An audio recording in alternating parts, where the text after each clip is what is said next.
I'm Claire, and I'm 34. I've learned there's a special kind of silence people mistake for peace. It's not peace, it's preparation. The lawyer's office was sterile and high floor smelling of expensive wood polish and recycled air. It was a stage set for civility, a place where families came to divide the pieces of their lives with polite, sharp smiles. Have you ever felt like the invisible one in your own family? Let me know your story down in the comments. Across the polished mahogany desk, Mr. Marcus, our family's longtime corporate lawyer, adjusted his glasses. He looked at me with an expression of professional pity. So to summarize, he said, his voice smooth to cover the liability from Chloe's business error. Claire will sign over her full $1.5 million stake in the family trust. This will make the business, and by extension, Chloe, solvent again. I looked at my family. My father David stared at the contract, his face a mask of stern impatience. My mother Stephanie arranged her face into an expression of loving sacrifice. Claire, honey, she said, reaching for my hand. We know this is a lot to ask, but it's for the family. You're the stable one. You're the only one who can absorb this. My sister Chloe, the source of this business error, just watched me, her eyes bright and anxious, waiting for me to fix it, just like she always waited. I smiled. A small, calm, honest smile. It's a smile that took me years to perfect. It's the smile of the responsible one, the stable one, the one who doesn't make waves. My family has always mistaken this silence for weakness, for compliance. They don't understand that it's a survival mechanism. When you grow up as the child who is only valued for your utility, you learn that emotional displays are a waste of energy. You learn that no one is coming to save you. You learn to stop hoping for fairness and start planning for reality.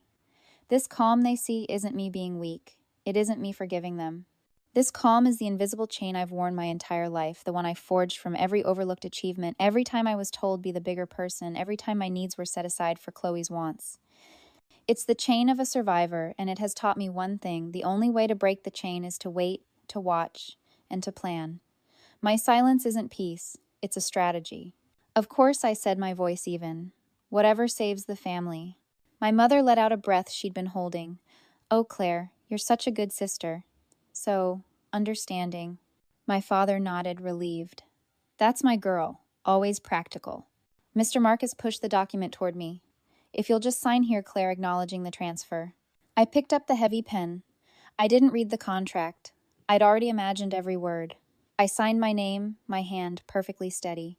$1.5 million gone. Chloe's shoulders slumped in relief. My father cleared his throat, suddenly all business again. My mother was already pulling out her phone, probably to text the good news to her friends. They were all so relieved, so happy it was over. They had no idea it was just beginning. I drove home from the lawyer's office, the city blurring past my windows. I didn't turn on the radio. I just let the silence of the car hold me. My fiancé Jordan texted me, headed home. Need me to pick up anything? I typed back, no, I'm fine. See you soon. Fine. I'd been fine for 6 months. Ever since Thanksgiving. I remember the warmth of the house, the smell of roasted turkey, and my mother's perfume. I'd gone to the kitchen to find the good wine glasses, and I'd stopped just outside the door, hearing their voices low and confidential. My father David sighed. The numbers don't lie, Stephanie. Chloe's consultancy is bleeding money. She's going to be bankrupt within a year. It's not her fault, my mother said, her voice sharp. It's the market. She just needs a little support. Support isn't going to fix a failed business model, David said. What she needs is a life raft. A big one. Then Chloe's voice small and watery. What about Claire's trust? It's just sitting there. She's not even using it. It's $1.5 million. There was a pause. I held my breath, waiting for my father to say no. It's an idea, he said finally.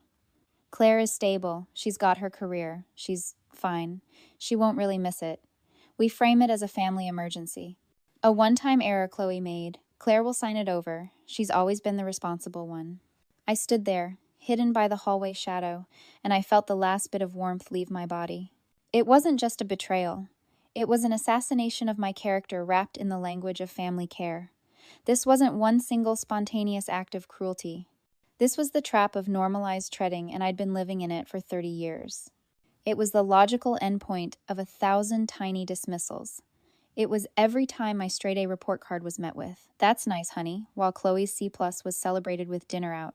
It was every time I was told to be the bigger person when she borrowed and broke something of mine. I was the utility. Chloe was the investment. They weren't planning to steal from me because they were evil. They were planning to steal from me because in their minds the money already belonged to the family and I was just the one inconveniently holding it. They had normalized my sacrifice to the point where they didn't even see it as a sacrifice anymore. They just saw it as a solution. I backed away from the door, my feet silent on the hardwood floor. I went back to the living room, picked up my coat, and left. No one even noticed. That was the night Project Karma was born. I got home and Jordan was there. He just looked at me and knew. He didn't ask what happened. He just poured me a glass of wine and put on some music. Later that night, after he was asleep, I went to my office. I sat in the dark for a moment, then opened my laptop. The screen cast a cool glow in the room. I clicked on a folder, the one labeled Project Karma. Inside was my 6-month plan. You see, after Thanksgiving, I didn't just get sad. I got strategic. I took a hard look at my family's entire financial ecosystem. I didn't care about their house. That was their past. I cared about their future.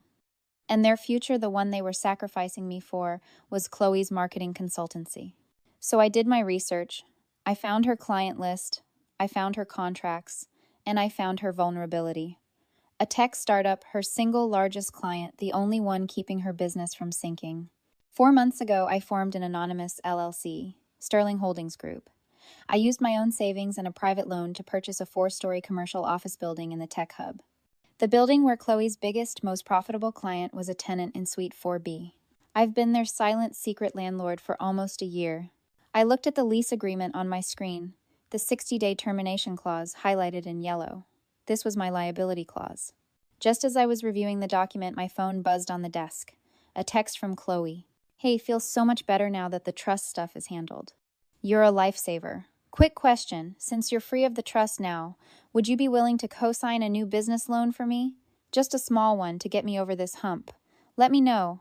I stared at the message.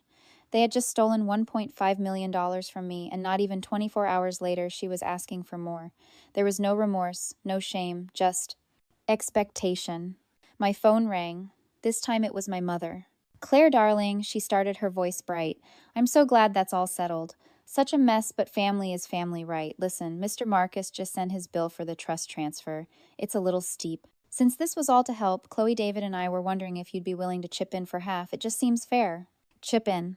I felt the last bit of hesitation, the last flicker of daughterly obligation, turn to ice and shatter. I'll have to look at my finances, Mom, I said, my voice perfectly level. I'll let you know. I hung up before she could reply. I looked back at the lease on my screen. All my resolve was back sharp and clean. They hadn't just betrayed me. They were actively, presently trying to bleed me dry. They had confirmed my path. It was time to execute the plan. I sat there looking at my mother's request for me to help pay for the lawyers who had just stripped me of my future. I looked at Chloe's request for me to co-sign a new loan using the very freedom I'd been forced to purchase. Any lingering doubt, any wisp of guilt evaporated. They didn't just betray me, they were proud of it. They felt entitled to the spoils. I picked up my phone. I didn't call my mother. I didn't call my sister. I called Mr. Marcus. Mr. Marcus, it's Claire. I hope you're well. Claire. Yes, everything finalized smoothly. A difficult situation, I'm sure. Very, I said, my voice perfectly level. I'm actually calling about a different matter. A commercial property I hold under Sterling Holdings Group. Oh, his voice shifted all business. Yes, I said, I need you to draw up a notice. It's for the tenants in Suite 4B. I'm terminating their lease. There was a pause. That's an aggressive move, Claire. That's the headquarters for, let me see, Apex Solutions. A major tech firm. I'm aware, I said. Please notify them that per Section 8.4 of their contract, the lease will be terminated. 60 days notice, effective immediately. Understood. I'll have it drafted and served by end of day. Thank you, Mr. Marcus. Please send me the confirmation. I hung up. I didn't feel anger. I didn't feel joy. I felt the clean, cold click of a lock falling into place. The bomb was set. All I had to do was wait for them to light the fuse. The next few weeks were quiet. I went to work. I had dinner with Jordan. I lived my life. My family, believing I was still the stable one, the good sister left me alone, busy as they were with their new influx of cash. Then one Tuesday night, the explosion came. It wasn't a phone call, it was a pounding on my apartment door. So loud it rattled the frame. Jordan and I were just finishing dinner. He looked at me alarmed. I just nodded. It's fine. It's just them. I opened the door. My entire family was standing in the hallway looking like they'd been in a storm. My mother was pale, my father looked furious, and Chloe. Chloe was hysterical. You, she shrieked, pushing past me into my apartment. You did this. Did what, Chloe? Apex Solutions. They're leaving, they got an eviction notice, their lease was terminated, they're pulling their account. They're my only client, Claire. You've ruined me, you've ruined everything. You have to fix this. Chloe was sobbing now, mascara running down her face. Call them. Tell them it was a mistake. You have connections in that building, don't you? You're a risk analyst, you know people. Fix it, Claire, my father, David said, his voice low and threatening. You're the stable one. You're the one who understands these contracts. Find a way to fix this. My mother just stood by the door, wringing her hands, her eyes darting between me and my father. Claire, please, she whispered. Your sister. This will destroy her. I let the silence hang in the air, a heavy, suffocating blanket. I let them show me every card in their hand. I let them confirm that once again I was the designated fixer. The utility. Jordan stood quietly in the kitchen doorway, watching his presence, a silent anchor. He knew this was my moment. Finally I spoke. My voice was quiet, so quiet they all had to stop and lean in. I can't fix it, I said. What do you mean you can't fix it? My father barked. Of course you can, you just don't want to. No, I said, looking him directly in the eye. I can't fix it, because I'm the one who terminated the lease. The room went utterly still. The only sound was a single choked gasp from my mother. Chloe's sobs froze in her throat. My father's face went from red to a pale mottled white. What, Chloe whispered, did you say? I own the building, Chloe, I said, my voice as calm and steady as a ledger. Sterling Holdings Group. That's my LLC. I've been your client's landlord for almost a year. I'm the one who terminated the lease. My mother looked at me like she'd never seen me before. Claire. No, you wouldn't. Why not? I asked. It's just a business decision. A simple administrative move. This is revenge, Chloe screamed. This is because of the trust. You're trying to ruin me. Ruin you. I almost laughed. Chloe, you were already ruined. That's the part you all seem to forget. My father stepped forward. What are you talking about? I'm talking about the lie, I said, and now my voice was cold. You didn't need $1.5 million for a single business error. You needed it because Chloe's consultancy was already bankrupt. It's been failing for over a year. You lied to me. You stole my future not to fix a mistake, but to prop up a failure. That was the blow that finally broke them. My father recoiled as if I'd slapped him. My mother sank onto the arm of my couch, her hand over her mouth. And, Chloe? She just crumpled. She didn't scream or argue. She just deflated her face, pale, and whispered, How? How did you know? I heard you, I said. Thanksgiving. I heard everything. I watched them fall apart, and I finally understood. My family's entire identity, their power, their confidence, it was all an illusion. There's a profound difference between having and being. My family was built on having the right image, having the successful children, having the financial security. But that security was just a thin veneer, a costume they rented using my stability and my silence. They were a house of cards built on an empty wallet. They had a successful daughter in Chloe, but she wasn't being successful. They had a stable daughter in me, but they weren't being a family to me.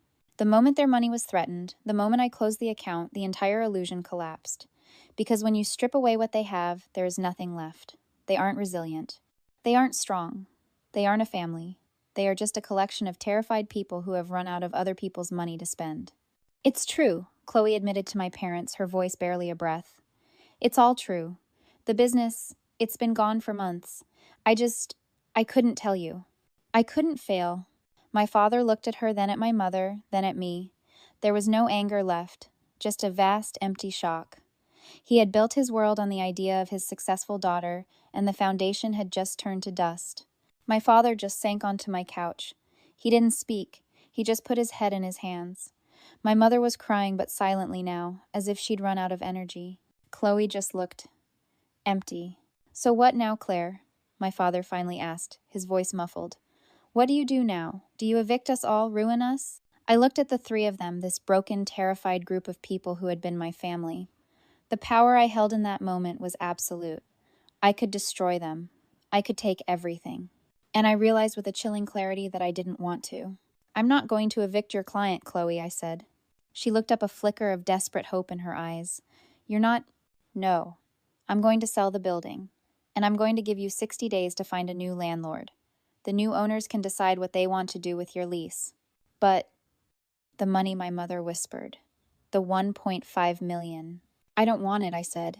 And I watched as that one sentence confused them more than the entire eviction plot. I don't want the money, I repeated. I just wanted you to understand what you were willing to do to get it. I just wanted you to see what you had done. This was never about the money. It was about the math. You thought I was a zero. You're the one who taught me to rebalance the books. I walked to my desk and picked up a single prepared document. I handed it to my father. This is a legal agreement, I said. It states that I am severing all financial ties to this family. You will make no further claims on me. You will not ask me for money for co-signatures or for help. In exchange, I will not pursue you for the 1.5 million you stole. We are even. My father took the paper with a shaking hand. That's it, Chloe whispered. That's it. I walked to my front door and opened it. I think you should all go. They left. Not as a family, but as three separate broken individuals. That was 6 months ago. Chloe's business folded just as I knew it would. Without my money to prop it up, the inevitable just happened. I heard she's working an entry-level job at a firm across town. My parents are still together, but the silence in their house is different now. It's not preparation. It's just empty. And me, I'm sitting in a new office. My own office. I left my old job and started my own risk analysis consultancy. Jordan and I are getting married next spring. I sold the building, and I kept my promise. I didn't keep a single dollar of the profit. I used the entire $1.5 million to create the Chloe Grant.